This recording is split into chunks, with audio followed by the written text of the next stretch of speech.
Assalamualaikum warahmatullahi wabarakatuh.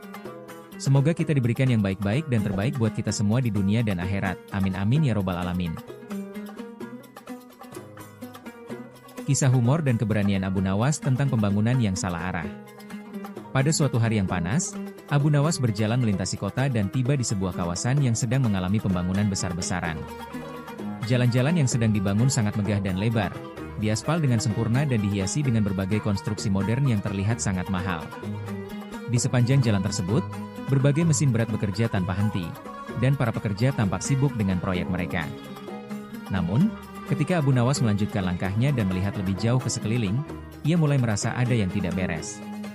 Di belakang jalan yang sedang dibangun itu, ia melihat rumah-rumah kumuh yang hampir rubuh, dan warga yang hidup dalam kondisi miskin, tanpa akses yang layak ke fasilitas dasar seperti air bersih, tempat tinggal yang aman, atau bahkan pekerjaan yang memadai.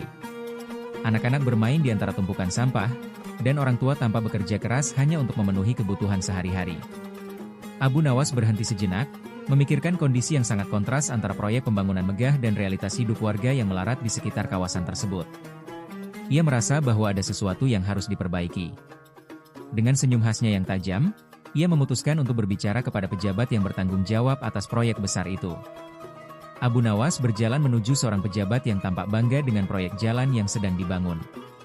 "Pak," kata Abu Nawas dengan suara lembut, "jalan yang sedang Anda bangun ini memang sangat megah, lebar, dan penuh dengan konstruksi yang terlihat mahal. Tetapi saya ingin bertanya, apakah Anda yakin ini yang dibutuhkan oleh rakyat kita?" Pejabat itu menoleh dan dengan percaya diri menjawab, "Kami membangun infrastruktur ini untuk memajukan negara, meningkatkan perekonomian, dan memberikan kemudahan akses bagi semua orang. Proyek ini adalah bagian dari visi besar pemerintah untuk masa depan yang lebih baik." Abu Nawas mengangguk dengan tenang, tapi matanya tajam menatap pejabat itu. Benar, pembangunan infrastruktur memang penting. Tapi kita juga harus ingat bahwa pembangunan itu harus memenuhi kebutuhan nyata rakyat. Saya melihat di sekitar sini, ada banyak rumah yang rusak dan orang-orang yang hidup dalam kemiskinan. Apa yang Anda lakukan untuk mereka? Apakah Anda yakin bahwa sebuah jalan megah akan bisa memberi makan mereka yang kelaparan atau memberi mereka tempat tinggal yang layak? Pejabat itu terdiam sejenak, sedikit terkejut dengan pertanyaan Abu Nawas yang tak terduga. Abu Nawas melanjutkan, "Pembangunan infrastruktur memang harus dilakukan, tapi jangan sampai kita melupakan mereka yang terabaikan di pinggiran. Jika Anda ingin memajukan negara ini, maka yang perlu dibangun bukan hanya jalan yang megah, tetapi juga hati rakyat yang membutuhkan. Mungkin, daripada membangun jalan indah untuk mereka yang sudah cukup hidup makmur, lebih baik Anda membangun rumah-rumah yang layak huni bagi mereka yang hidup dalam kemiskinan." Pejabat itu terdiam, mencoba mencerna kata-kata Abu Nawas. Ia merasa tersentuh, namun enggan untuk mengakuinya. Abu Nawas melanjutkan, "Ingatlah, jika pembangunan hanya difokuskan untuk mereka yang kaya, maka kita sedang membangun sebuah negara yang tidak adil. Infrastruktur harus berpihak pada rakyat yang membutuhkan, bukan hanya untuk memamerkan kemegahan atau prestise. Apa gunanya jalan yang megah jika ada orang yang harus tidur di pinggir jalan karena tidak memiliki tempat tinggal?" Suasana menjadi hening. Beberapa pekerja yang sedang beristirahat mulai mendengarkan percakapan tersebut, dan sebagian dari mereka tampak merenung. Pejabat itu, yang masih merasa canggung dengan pertanyaan Abu Nawas, akhirnya berkata, "Tapi, Abu Nawas, kami sudah merencanakan pembangunan ini untuk jangka panjang, untuk kemajuan negara." Abu Nawas mengangguk perlahan dan menjawab, "Pembangunan memang harus untuk jangka panjang, tetapi pastikan bahwa kemajuan itu tidak hanya menguntungkan segelintir orang. Pembangunan yang sejati adalah yang bisa dinikmati oleh seluruh lapisan masyarakat, terutama mereka yang paling membutuhkan." Sebelum pergi, Abu Nawas menambahkan dengan bijaksana, "Saya hanya ingin mengingatkan, kadang kita terlalu fokus pada pencapaian besar, tetapi lupa bahwa kemajuan itu terukur dari sejauh mana kita bisa membawa seluruh masyarakat bersama-sama, bukan hanya sekelompok orang yang sudah cukup beruntung." Pejabat itu terdiam panjang, dan Abu Nawas pun pergi meninggalkan tempat itu, meninggalkan banyak pertanyaan dalam benak pejabat dan pekerja yang hadir. Beberapa minggu setelah itu, pembangunan rumah-rumah sederhana untuk rakyat miskin mulai menjadi bagian dari perencanaan pemerintah, meskipun tak sebesar proyek jalan yang pertama kali direncanakan. Kisah ini mengajarkan kita bahwa pembangunan yang sejati harus adil dan memperhatikan kebutuhan semua pihak, bukan hanya mereka yang sudah mapan. Sebuah negara yang maju adalah negara yang mampu memberikan kesejahteraan bagi seluruh rakyatnya, terutama mereka yang paling membutuhkan, bukan hanya yang sudah cukup hidup dalam kemakmuran. Pembangunan yang benar harus bisa memperbaiki kehidupan masyarakat secara menyeluruh, dari segi tempat tinggal, pendidikan, kesehatan, dan kesempatan untuk berkembang.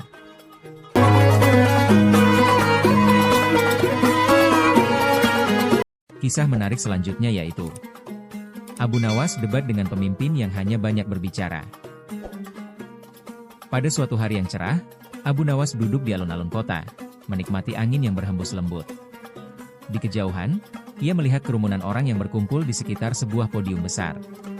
Ada suara yang membahana dari pengeras suara yang penuh dengan kata-kata besar, janji-janji indah, dan visi tentang masa depan yang gemilang. Abu Nawas mengenali suara itu adalah pidato dari pemimpin negara yang baru saja terpilih, yang sedang memberikan pidato besar di depan rakyat. Abu Nawas memutuskan untuk mendekat dan mendengarkan lebih dekat. Dalam pidatonya, pemimpin itu berkata, "Kita akan membuat negara ini lebih maju. Kita akan menghapuskan kemiskinan, mengurangi ketidakadilan, dan menciptakan peluang bagi semua warga. Setiap rakyat berhak untuk hidup makmur, dan kami akan memastikan itu terjadi." Suara sorakan meriah dari kerumunan menggema, dan banyak orang tanpa percaya bahwa perubahan yang dijanjikan akan segera datang.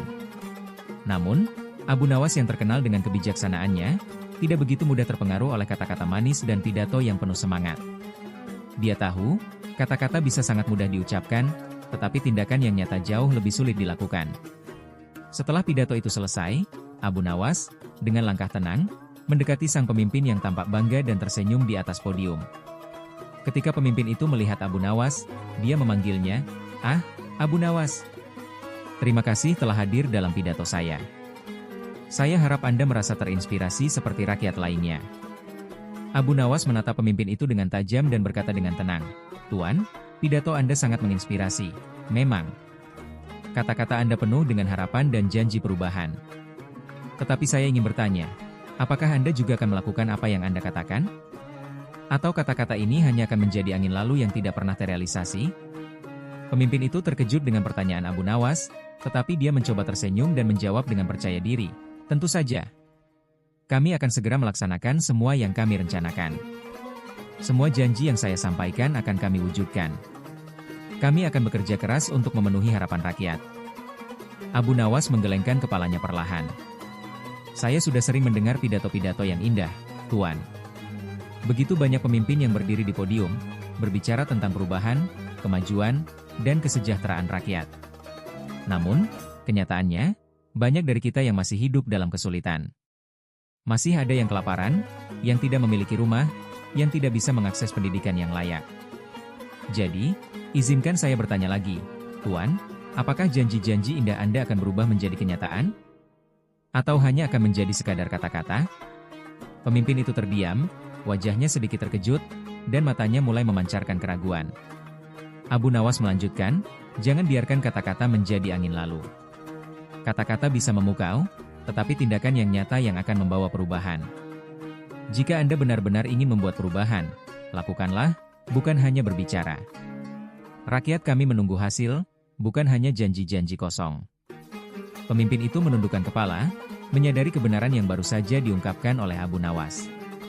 Di sekeliling mereka, beberapa orang mulai mendengarkan percakapan tersebut, dan beberapa di antaranya mulai merenung. Abu Nawas melanjutkan, "Tuan, pemimpin sejati bukan hanya berbicara dengan kata-kata indah, tetapi juga menunjukkan kepemimpinan dengan tindakan nyata. Pemimpin yang baik adalah mereka yang berani mengambil langkah pertama, yang bersedia berkorban demi rakyatnya, yang tidak takut untuk berhadapan dengan tantangan dan kesulitan. Jika Anda ingin dihormati dan diikuti, buktikan dengan tindakan, bukan sekadar kata-kata." Pemimpin itu terdiam panjang, lalu dengan pelan berkata, "Anda benar, Abu Nawas. Saya akan berusaha untuk melakukan lebih dari sekadar berbicara.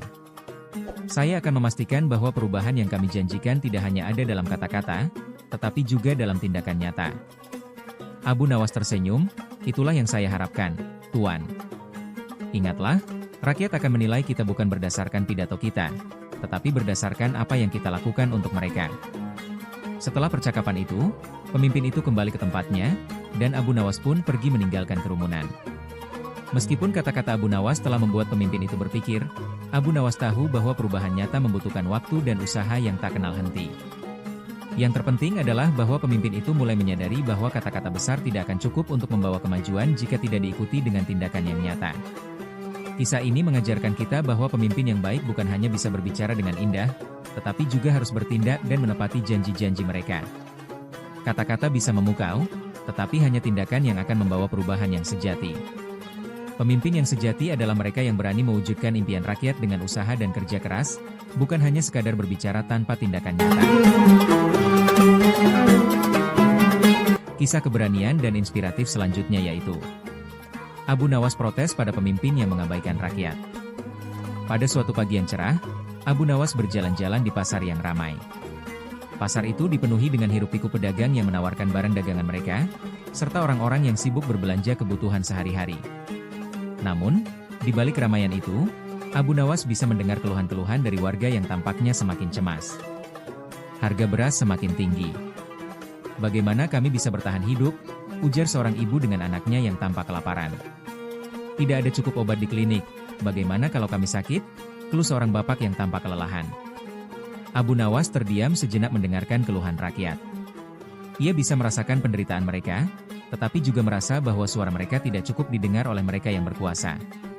Ia tahu bahwa hanya berbicara tidak cukup, tetapi kadang-kadang, kata-kata yang tepat dapat menyentuh hati mereka yang tidak peduli. Tiba-tiba, ia melihat seorang pejabat pemerintah yang berjalan melewati pasar itu. Pejabat tersebut tampak sombong dan tidak peduli dengan keadaan sekitar. Abu Nawas yang sudah lama tidak bertemu dengan pejabat itu, memutuskan untuk mendekatinya. "Tuan, apa yang sedang Anda lakukan di sini?" tanya Abu Nawas dengan nada santai tetapi penuh makna. Pejabat itu melihatnya dan mengangguk. "Ah, Abu Nawas, saya hanya sedang memeriksa keadaan pasar ini." "Semuanya terlihat baik-baik saja, bukan?" Abu Nawas menatapnya tajam, kemudian berkata, "Jika Anda hanya melihat pasar ini tanpa mendengarkan apa yang dikatakan rakyat, maka Anda tidak akan tahu apa yang sebenarnya terjadi. Coba dengar mereka, Tuan." Mereka mengeluh tentang harga barang yang semakin mahal dan kesulitan untuk memenuhi kebutuhan hidup. Bahkan, layanan kesehatan yang dulu mereka harapkan kini semakin jauh dari jangkauan. Pejabat itu terkejut dengan perkataan Abu Nawas, dan dengan sedikit terkejut ia menjawab, "Kami sudah membuat banyak kebijakan untuk membantu rakyat, tetapi masalahnya ada pada mereka. Mereka yang tidak mau berubah. Kami sudah mengatur segala sesuatunya dengan baik." Abu Nawas menggelengkan kepala, senyum sinis mulai tersungging di bibirnya. "Tuan, mungkin yang perlu berubah bukan hanya rakyat. Mungkin juga pemimpin yang tidak mendengarkan jeritan mereka. Kebijakan yang baik tidak akan berarti jika tidak didukung dengan pemahaman dan perhatian kepada rakyat yang menderita. Jangan hanya mencari alasan, coba untuk memahami dan merasakan apa yang mereka alami." Pejabat itu terdiam, seolah perkataan Abu Nawas baru saja menyentuh hatinya. Namun, dia segera berusaha membela diri. "Tapi kami sudah melakukan banyak hal untuk kemajuan negara, untuk membangun infrastruktur, meningkatkan ekonomi. Apalagi yang mereka inginkan?" Abu Nawas mengangguk perlahan.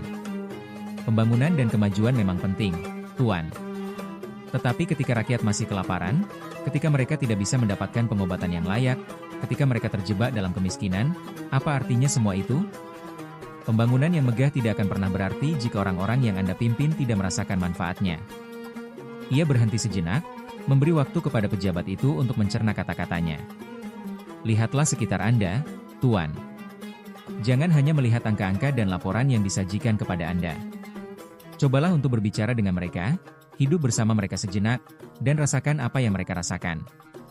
Rakyat ini membutuhkan lebih dari sekadar kata-kata atau janji manis. Mereka membutuhkan pemimpin yang benar-benar peduli, yang turun ke lapangan dan merasakan penderitaan mereka. Tanpa itu, semua kebijakan Anda tidak akan pernah efektif." Pejabat itu mulai merasa cemas, dan ia berusaha menjawab, "Kami berusaha semaksimal mungkin, tetapi tidak mudah untuk memuaskan semua orang." Abu Nawas tersenyum, tetapi kali ini senyumnya penuh dengan makna. "Tidak ada yang mudah, Tuan.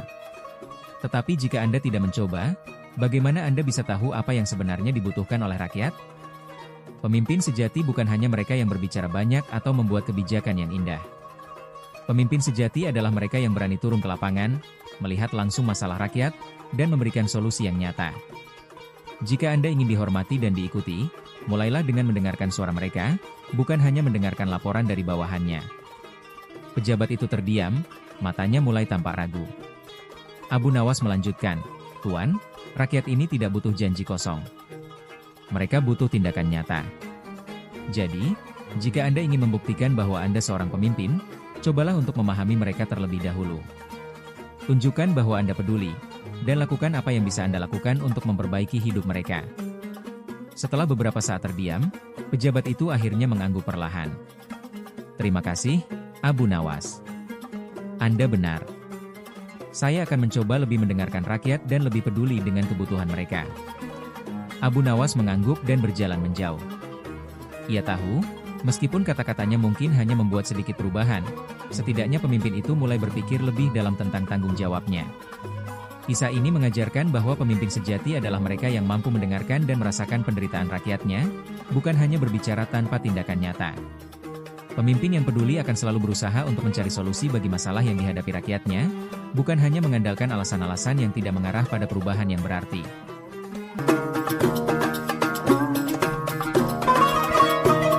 Kisah selanjutnya tentang keberanian mengungkapkan sesuatu. Abu Nawas mengeluh akan janji manis pemerintah. Pada suatu pagi yang terik, sebuah pengumuman besar terdengar di seluruh penjuru kota. Pemerintah mengumumkan bahwa mereka akan memberikan bantuan sosial untuk warga miskin di berbagai daerah. Janji itu disampaikan dengan penuh semangat oleh pejabat-pejabat tinggi yang tampak bangga dengan kebijakan tersebut. Mereka menyatakan bahwa bantuan tersebut akan meringankan beban hidup rakyat yang kesulitan, dan mereka menjanjikan distribusi yang cepat dan tepat sasaran. Abu Nawas yang mendengar janji tersebut merasa penasaran. Ia tahu bahwa janji politik seringkali hanya tinggal janji. Namun, ia ingin melihat sendiri apakah kali ini ada perbedaan. Dengan rasa ingin tahu yang tinggi, ia memutuskan untuk mengunjungi beberapa daerah dan menyaksikan bagaimana program bantuan sosial itu dilaksanakan. Setelah beberapa hari melakukan perjalanan, Abu Nawas tiba di salah satu desa yang tergolong miskin. Ia berbicara dengan warga setempat yang mengeluh tentang tidak adanya bantuan yang mereka terima. Mereka menjelaskan bahwa meskipun janji pemerintah sudah diumumkan, hanya sebagian kecil warga yang mendapatkannya, sementara banyak yang lainnya tidak mendapatkan apa-apa. Bahkan, beberapa orang mengungkapkan bahwa mereka tidak tahu kemana bantuan itu mengalir. Abu Nawas merasa prihatin. Ia memutuskan untuk menemui pejabat yang bertanggung jawab atas pelaksanaan program bantuan sosial tersebut. Setelah beberapa waktu, Abu Nawas akhirnya berhasil bertemu dengan pejabat itu di sebuah kantor pemerintah daerah. "Tuan," kata Abu Nawas dengan tenang, "saya mendengar tentang janji besar yang Anda buat untuk rakyat, tetapi kenapa bantuan ini tidak sampai kepada mereka yang benar-benar membutuhkan?" Pejabat itu tersenyum dan berkata, "Kami sudah berusaha memberikan bantuan sebaik mungkin. Namun, ada banyak hal yang harus dipertimbangkan. Proses distribusi sangat kompleks, dan terkadang kami harus memastikan bahwa bantuan sampai ke pihak yang tepat." Abu Nawas mengangguk, tetapi wajahnya menunjukkan keraguan. Terkadang, janji itu lebih mudah diucapkan daripada dilaksanakan. Rakyat membutuhkan lebih dari sekadar kata-kata manis, Tuan. Mereka membutuhkan tindakan nyata yang bisa mereka rasakan. Pejabat itu terlihat sedikit terkejut dengan jawaban Abu Nawas.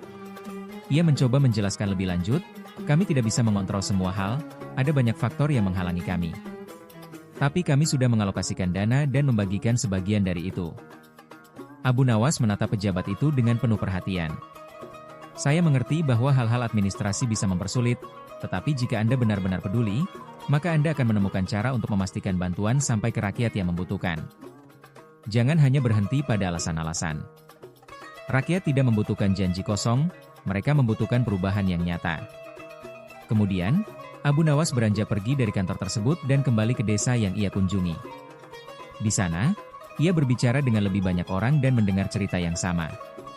Banyak orang yang tidak menerima bantuan, sementara yang lainnya merasa bahwa bantuan yang mereka terima sangat sedikit dan tidak cukup untuk memenuhi kebutuhan sehari-hari. Pada akhirnya, Abu Nawas kembali ke pejabat tersebut dan berkata, "Tuan, janji itu tidak hanya tentang berbicara. Rakyat tahu jika Anda benar-benar peduli atau tidak. Jika Anda menginginkan perubahan, mulailah dengan tindakan. Jangan biarkan janji tinggal janji." Pejabat itu terdiam sejenak. Ia tahu bahwa kata-kata Abu Nawas penuh makna. Janji itu, meskipun besar dan menggugah, harus dibuktikan dengan tindakan nyata, bukan hanya dengan kata-kata kosong yang tidak menghasilkan apa-apa. Kisah ini mengajarkan kita bahwa janji yang indah harus dibuktikan dengan tindakan yang nyata. Pemerintah atau pemimpin tidak hanya harus berbicara tentang perubahan, tetapi mereka harus bertanggung jawab untuk mewujudkan janji-janji mereka. Rakyat yang kesulitan membutuhkan lebih dari sekadar harapan kosong. Mereka membutuhkan tindakan yang dapat dirasakan, yang mampu meringankan beban mereka dan memberi mereka harapan untuk masa depan yang lebih baik. Kisah inspiratif selanjutnya yaitu Abu Nawas heran dengan keputusan pemerintah yang aneh. Pada suatu pagi yang cerah, sebuah pengumuman mengejutkan datang dari kantor pemerintah. Pemerintah baru saja mengeluarkan kebijakan yang sangat mengundang perhatian banyak orang. Kebijakan itu memutuskan untuk memotong dana untuk sektor pendidikan dan kesehatan, dua sektor yang sangat penting bagi kesejahteraan rakyat, sementara di sisi lain, dana untuk proyek-proyek yang dianggap tidak begitu mendesak atau penting justru ditambah. Berita itu segera tersebar luas, dan banyak orang mulai mengeluh tentang keputusan yang dianggap aneh dan tidak berpihak pada kebutuhan rakyat. Banyak orang merasa khawatir, terutama mereka yang bekerja di bidang pendidikan dan kesehatan, karena mereka tahu betul bahwa tanpa dana yang cukup, kualitas layanan di kedua sektor ini akan terpengaruh. Abu Nawas, yang selalu peduli dengan kebijakan pemerintah dan dampaknya terhadap rakyat, mendengar tentang keputusan ini dan merasa tergerak untuk menyelidiki lebih lanjut. Ia merasa kebijakan itu tidak hanya aneh, tetapi juga berisiko merugikan masa depan bangsa. Tanpa berlama-lama, Abu Nawas memutuskan untuk mengunjungi kantor pemerintah dan bertemu dengan pejabat yang membuat keputusan tersebut. Di dalam kantor yang penuh dengan dokumen dan rapat, Abu Nawas bertemu dengan pejabat tersebut, seorang lelaki yang tampak sibuk dan penuh percaya diri. "Tuan," kata Abu Nawas dengan tegas, "kenapa Anda mengurangi dana untuk pendidikan dan kesehatan, sementara banyak rakyat yang membutuhkan akses lebih baik pada kedua sektor ini?" Pejabat itu memandang Abu Nawas dengan wajah yang serius, seolah-olah mempertimbangkan setiap kata yang diucapkannya. "Kami harus menghemat anggaran untuk mengembangkan sektor lain yang lebih produktif. Pembangunan infrastruktur, misalnya, lebih mendesak untuk mendorong perekonomian negara. Pendidikan dan kesehatan memang penting, tetapi harus ada keseimbangan antara semua sektor," jawab pejabat itu dengan penuh keyakinan. Abu Nawas tersenyum tipis, merasa bahwa jawaban pejabat itu terlalu simplistik. Ia memutuskan untuk memberikan penjelasan dengan cara yang khas, dengan kata-kata yang sederhana namun penuh makna. "Tuan," katanya dengan tenang, "mengurangi dana untuk kesehatan dan pendidikan adalah seperti memotong akar pohon untuk membuatnya lebih ringan. Jika akar pohon itu hilang, pohon itu tak akan bertumbuh dengan baik. Begitu juga dengan bangsa ini. Tanpa pendidikan dan kesehatan yang baik, bagaimana mungkin negara ini bisa berkembang?" Pejabat itu terdiam sejenak, mencoba mencerna apa yang baru saja dikatakan oleh Abu Nawas. Ia merasa sedikit terkejut karena perbandingan yang diberikan sangat menggugah dan menyentuh inti permasalahan. Abu Nawas melanjutkan, "Pendidikan adalah fondasi dari masa depan. Tanpa pendidikan yang baik, bagaimana kita bisa mencetak generasi yang cerdas dan mampu bersaing di dunia? Sedangkan kesehatan, Tuan, adalah kekayaan yang tak ternilai. Jika rakyat kita tidak sehat, bagaimana mereka bisa produktif? Bagaimana mereka bisa bekerja dengan baik untuk kemajuan negara? Jika negara ini tidak memperhatikan kesehatan dan pendidikan, bagaimana kita bisa berharap untuk maju?" Pejabat itu mulai merasakan ketegangan di antara dirinya dan Abu Nawas. Ia tahu bahwa keputusan yang diambil oleh pemerintah tidak bisa diterima begitu saja oleh masyarakat, terutama oleh mereka yang benar-benar merasakan dampaknya. Abu Nawas menatap pejabat itu dengan penuh perhatian dan berkata, "Saya paham bahwa mengelola anggaran negara bukanlah hal yang mudah. Tetapi saya ingin mengingatkan Anda bahwa prioritas yang tepat adalah investasi jangka panjang. Pendidikan dan kesehatan adalah investasi terbaik untuk masa depan negara. Tanpa keduanya, kita tidak akan bisa berkembang. Bahkan, kita bisa kehilangan banyak potensi yang ada di masyarakat." Pejabat itu akhirnya mengangguk perlahan. "Saya mengerti, Abu Nawas. Saya rasa Anda benar. Mungkin kami perlu mempertimbangkan kembali kebijakan ini dengan lebih hati-hati." Abu Nawas tersenyum. Kadang-kadang, keputusan yang tampak baik di atas kertas belum tentu memberikan dampak positif bagi rakyat. Penting untuk melihat gambaran besar dan mempertimbangkan kesejahteraan rakyat dalam setiap keputusan. Setelah berbicara panjang lebar, Abu Nawas meninggalkan kantor itu dengan perasaan lega. Ia tahu bahwa kebijakan yang telah dibuat bukanlah keputusan akhir dan bisa saja diperbaiki. Di sisi lain, ia juga berharap bahwa pemerintah bisa mendengarkan aspirasi rakyat dan memastikan bahwa kebijakan yang diambil benar-benar berpihak pada kepentingan bersama, bukan hanya pada sektor-sektor tertentu. Kisah ini mengajarkan kita bahwa kebijakan pemerintah harus lebih bijaksana dalam menentukan prioritas. Sektor-sektor dasar seperti pendidikan dan kesehatan harus menjadi prioritas utama, karena keduanya merupakan fondasi bagi kemajuan bangsa. Tanpa keduanya, negara ini akan kehilangan arah dan potensi yang besar untuk berkembang. Keputusan yang diambil oleh pemerintah seharusnya mencerminkan kepedulian terhadap kesejahteraan rakyat, bukan hanya mengejar proyek-proyek yang menguntungkan jangka pendek.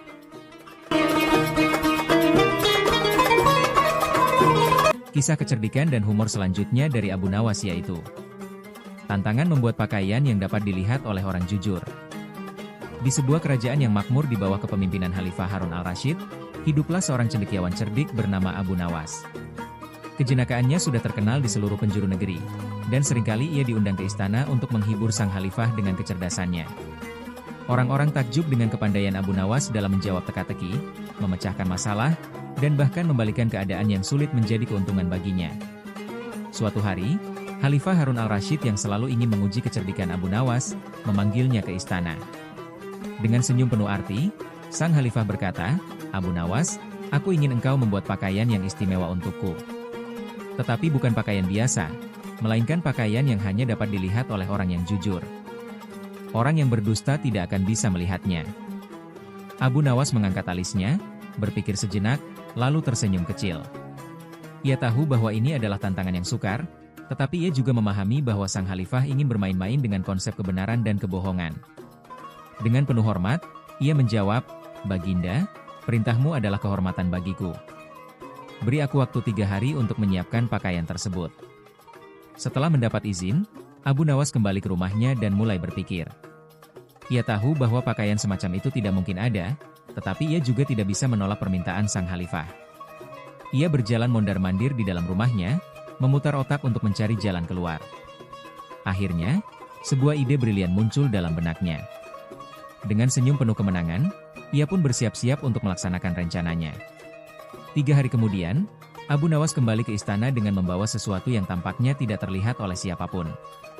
Ia berpura-pura membawa lipatan kain di tangannya, melangkah dengan penuh percaya diri menuju singgasana sang khalifah. Dengan gerakan hati-hati, ia seolah-olah menghamparkan kain tak kasat mata itu di atas meja di hadapan khalifah, lalu dengan penuh hormat, ia menyerahkannya. "Baginda," katanya dengan nada meyakinkan, "inilah pakaian istimewa yang telah kau minta. Kainnya sangat halus dan hanya bisa dilihat oleh orang-orang yang jujur dan berhati bersih. Silakan periksa, apakah Baginda bisa melihatnya?" Khalifah Harun al-Rasyid menatap tangan Abu Nawas, tetapi ia tidak melihat apa-apa. Hatinya mulai berdebar. Ia tidak mungkin mengakui bahwa ia tidak bisa melihatnya, karena itu berarti ia seorang pembohong. Ia mulai berpikir keras, mencari cara untuk menyelamatkan dirinya dari rasa malu. Akhirnya, dengan wajah tenang dan penuh percaya diri, ia berkata, "Ah, tentu saja. Pakaian ini sungguh indah, halus, dan penuh keagungan." Para menteri dan penasihat yang ada di sekeliling khalifah mulai berbisik-bisik di antara mereka. Mereka pun tidak melihat apa-apa. Tetapi karena sang khalifah mengakui keindahan pakaian itu, mereka takut dianggap pembohong jika mengatakan sebaliknya. "Pakaian ini benar-benar luar biasa," seru salah satu menteri dengan penuh kekaguman palsu. "Sungguh karya seni yang tiada duanya," tambah yang lain, berpura-pura kagum. Abu Nawas tersenyum dalam hati melihat reaksi mereka. Kemudian, ia berkata, "Baginda, karena pakaian ini sangat istimewa, bagaimana jika Baginda mengenakannya dan berjalan mengelilingi kota agar rakyat juga bisa mengaguminya?" Khalifah, yang tak ingin kehilangan wibawa, setuju dengan usul tersebut. Ia pun berpura-pura mengenakan pakaian itu dan berjalan keluar istana, diiringi para menteri dan pengawal. Di sepanjang jalan, para pejabat tinggi berbaris, mengangguk-angguk sambil memuji pakaian sang khalifah yang sesungguhnya tidak ada. Mereka takut jika berkata jujur, mereka akan dianggap pembohong. Saat khalifah melewati jalan-jalan kota, rakyat mulai berbisik-bisik keheranan melihat sang khalifah tanpa tidak mengenakan pakaian. Beberapa orang saling melirik, bertanya-tanya apakah mereka satu-satunya yang tidak melihat pakaian itu. Tetapi karena takut dianggap pembohong, tak seorang pun berani mengatakan yang sebenarnya. Mereka semua berpura-pura terkagum-kagum dan memuji pakaian khalifah yang tidak terlihat. "Lihat betapa indahnya jubah Baginda," kata seorang saudagar kaya. "Benar. Motifnya sungguh mengagumkan," sahut yang lain. Namun, di antara kerumunan rakyat, seorang anak kecil yang polos dan belum mengenal kepalsuan dunia orang dewasa berteriak dengan lantang, "Mengapa Baginda berjalan tanpa pakaian?" Mendengar itu, Suasana hening seketika. Semua orang saling pandang, menyadari bahwa mereka telah tertipu oleh kecerdikan Abu Nawas. Para menteri mulai berkeringat dingin, rakyat mulai tersadar dari kepalsuan yang mereka buat sendiri. Khalifah Harun al-Rashid pun akhirnya tertawa terbahak-bahak, memecah keheningan. "Abu Nawas, kau memang benar-benar cerdik," katanya sambil mengakui kebodohan dirinya sendiri. "Kau telah mengajarkan kepada kami bahwa ketakutan akan dianggap pembohong dapat membuat orang-orang tunduk pada kebohongan yang lebih besar." Abu Nawas tersenyum dan menjawab, "Baginda, kebenaran terkadang sederhana, tetapi tidak semua orang berani mengungkapkannya. Kadangkala, hanya seorang anak kecil yang cukup berani untuk mengatakan yang sebenarnya." Sejak hari itu, Khalifah semakin menghargai kebijaksanaan Abu Nawas dan menjadikannya penasihat kepercayaannya. Rakyat pun semakin kagum dengan kecerdikan sang cendekiawan. Kisah ini menjadi pelajaran bagi semua orang bahwa keberanian untuk berkata jujur lebih penting daripada mengikuti kepalsuan demi menjaga kehormatan semu. Demikianlah kisah Abu Nawas dan pakaian yang terlihat atau tidak. Sebuah kisah yang penuh hikmah dan mengajarkan arti kejujuran dalam kehidupan.